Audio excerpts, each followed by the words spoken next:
Thank you, Mr. Chairman. The Biden foreign policy, unfortunately, has made America less safe in every region of the world. But there is no region of the world where it has proven a bigger disaster than the Middle East. In every country in the Middle East, America's position is worse today than it was 2 years ago. Ms. Leaf, I want to focus in particular on Israel and the PLO. The United States Congress has determined that the Palestine Liberation Organization and its affiliates are a terrorist organization and a threat to the interest of the United States. It's written in the United States law, 22 U.S. Code, Chapter 61. Do you agree with that assessment? I agree with the assessment, yes, but I'm sorry. So you agree with Congress's assessment that the PLO is a terrorist organization? Yes. Congress, in light of that determination, has imposed multiple sanctions on the PLO. One set of sanctions prohibits the president from granting visas to PLO leaders to enter the United States. Another prohibits Americans from doing business with them. In October, the administration waived some of those sanctions and went to the Treasury Department to circumvent others. You did that specifically to bring the Secretary General of the PLO to Washington. You held press briefings for him with top State Department officials. Why did you do that? Why did you bring a terrorist leader to the United States? Senator, we have the authority to waive in the national interest. I didn't ask if you had the authority to waive. I said, we why'd we brought the delegation here to the United States to have discussions that would go to a number of interests that we have that go to Israel's security, frankly. So you were not concerned with the fact that the PLO has been determined to be a terrorist organization. You were not concerned with the fact that you were violating congressional determinations that we should not bring terrorist leaders to Washington. Instead, you sought a specific waiver. And your justification, your public justification, which you gave a variant of that right now, is that you think we should engage with terrorists. The problem, Ms. Leaf, is that your strategy is failing, and it's failing catastrophically. On Friday, you sent a report to Congress officially certifying that the Palestinian Authority and the PLO, and I'm going to quote, that they have not met legal requirements for, quote, terminating payments for acts of terrorism against Israeli and U.S. citizens. Now, publicly, when the administration defends engaging with terrorists, you claim things are going well. But when you file a statutorily mandated report with Congress, you admit the PLO is continuing what are called pay-to-slay payments. They are paying for terrorists to murder Americans and to murder Israelis. And nonetheless, this administration is bringing those terrorist leaders to Washington, is bringing them to cocktail parties to wine and dine political leaders in the administration, and is also funneling. Last year, the Biden administration, USAID said, USAID, this is another quote, has invested $150 million this past year to empower Palestinians to build thriving and resilient communities.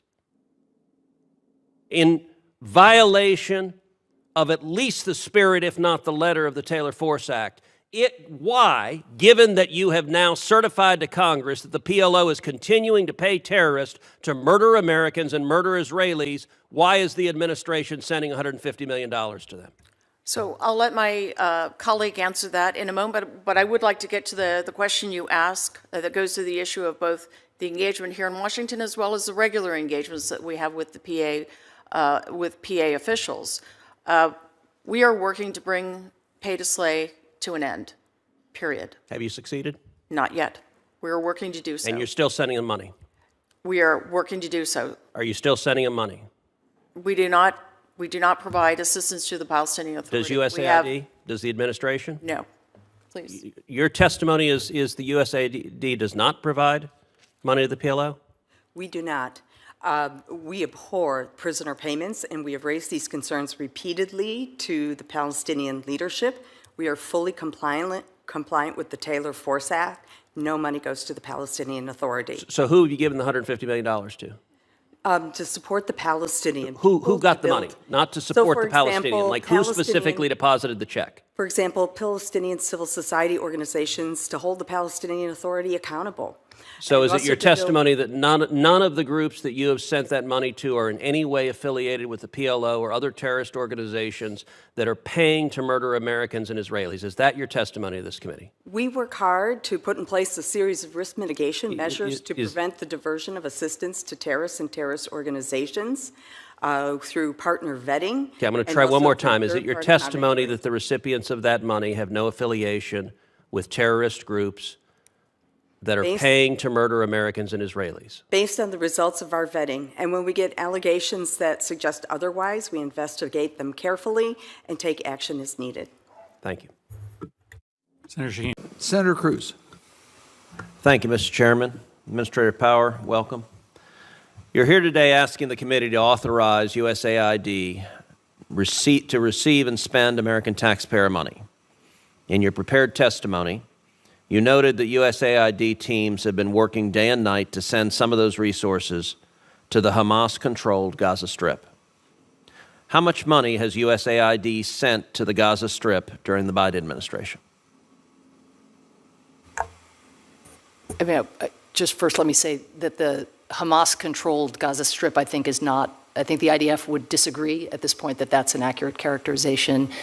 Who was the elected leadership in Gaza? No. That's, again. That would be Hamas, right? Correct, but would you say that Hamas is controlling the Gaza Strip now? Well, thankfully, no, because the Israelis are killing terrorists, and the Biden administration is doing everything they can to try to stop the Israelis from killing the Hamas terrorists. So my question, how much money has USAID sent to Gaza during the Biden Strip, during the Biden administration? I have not tabulated year to year what the investments have been, but we, as you know, the previous administration cut off assistance to the West Bank and Gaza, so it took a year and a half for us to begin to I think it is an scale our exceptionally bad idea to give money to people who want to kill us. That's not I just USAID's want to be approach. clear. You're testifying today. You don't know how much American taxpayer money you've already spent in Gaza, you're but asking want the more. question in a specific way, and I'll get you the specific numbers. Related specifically to Gaza, our resources often go to grantees or contractors who are working in the West Bank and Gaza, so you're slicing it narrowly to Gaza. I just don't want to say something that's inaccurate. Okay, well, let's try this from another direction. Since Hamas's October 7th attacks, the Biden administration has surged aid into the Gaza Strip. Now, you're not able to tell us how much. No, that wasn't your question. But, well, okay, if you can tell us how much since October 7th, well, I'll take that too. Okay, we I think have announced between USAID and the State Department somewhere around $100 million, but that money has not necessarily moved into Gaza, if you know what I mean. I mean, this is to get money into the pipeline in order to get. So how much has moved into Gaza since October 7th? I can't say. Well, there are UN and American government databases that list some of the aid. When you take a look at the databases for 2023 and 2024, you find about $40 million in grants to NGOs and UN agencies that are marked confidential. And you also find that millions of dollars of that aid was actually cash. Which NGOs and UN agencies received that money? Again, I'd want to go through and give you the proper breakdown, but the partners that we rely on and provide the most assistance to would be the World Food Program, UNICEF, International Medical Corps, who, for example, are running a hospital in southern Gaza, seeing 600 patients a day. The partners, if we're talking about the humanitarian assistance, which is where we've surged assistance, we're talking about trusted partners that USAID works with all over the world. So who are the individuals who have received cash? The individuals would be, in the case of the World Food Program, which, you know, in order to keep markets going so that people are not forever dependent on humanitarian assistance, or to give people the ability to make it possible for markets to exist, these are voucher assistance programs, and they go to lists of beneficiaries who are identified by the World Food Program on the ground. So Gazan civilians. Well, when you say Gazan civilians, how much of the aid, cash or otherwise, do you assess that has been diverted directly to Hamas?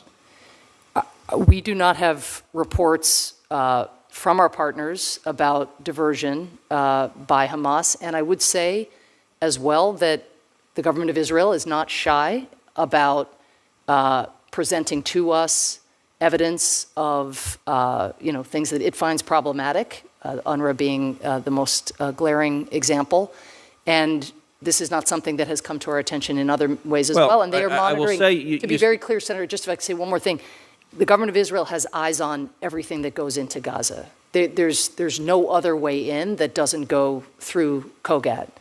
And so it's really important to bear that in mind, that the system that has been in place since October 7th is the most stringent and vigilant form of surveillance that I've ever seen in my so you say you don't have any evidence, but if you take a look, you mentioned the poster board, and let's look, the USAID's own Inspector General says that Hamas diverts humanitarian assistance, specifically that the entire Gaza Strip is a, quote, high risk for potential diversion and misuse of U.S.-funded assistance.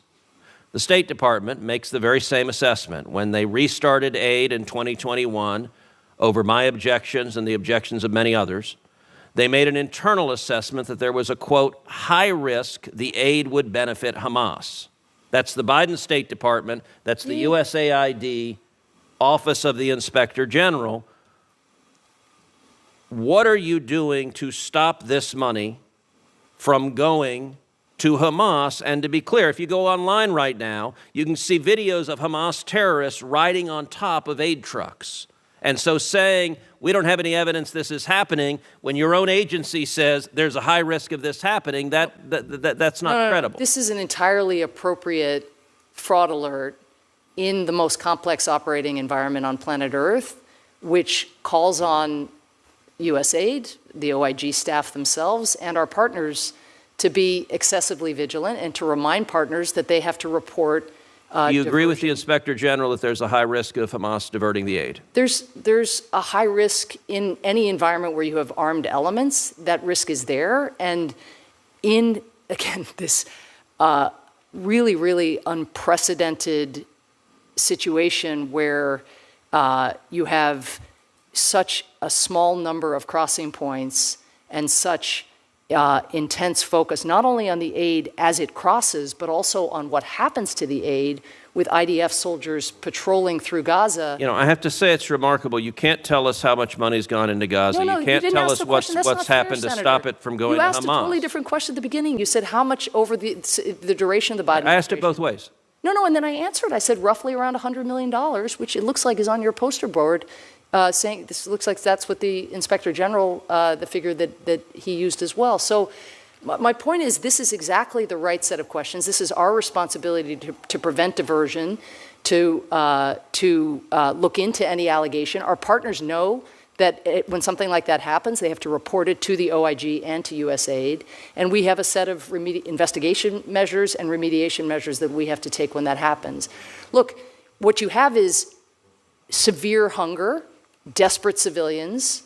You definitely have, and again, the government of Israel itself, this is something I talked to the Prime Minister about, recognizes that the level of food scarcity in Gaza has made civilians act in a manner that has undermined the traditional humanitarian distribution system, where it's very hard for trucks even to get to their destinations because civilians come and charge the trucks, as you would and I would if our kids, or we might if our kids were as hungry as kids in Gaza are. So I think the main, I don't want to call it assurance because we have to verify then trust, but the main point I would underscore is that the IDF is omnipresent in Gaza. The Israeli government is omnipresent in the humanitarian pipeline going to Gaza, and they retain the ability to keep track of what is happening on the ground, and they recognize that there's also a security and a huge stability risk, they appear to recognize, I hope they recognize, of allowing so little food to reach civilians who are in such dire straits. Thank you. I had mentioned earlier, Senator Booker, we thank you for your visit to Sudan and briefing many of us as to the current humanitarian crisis in that area.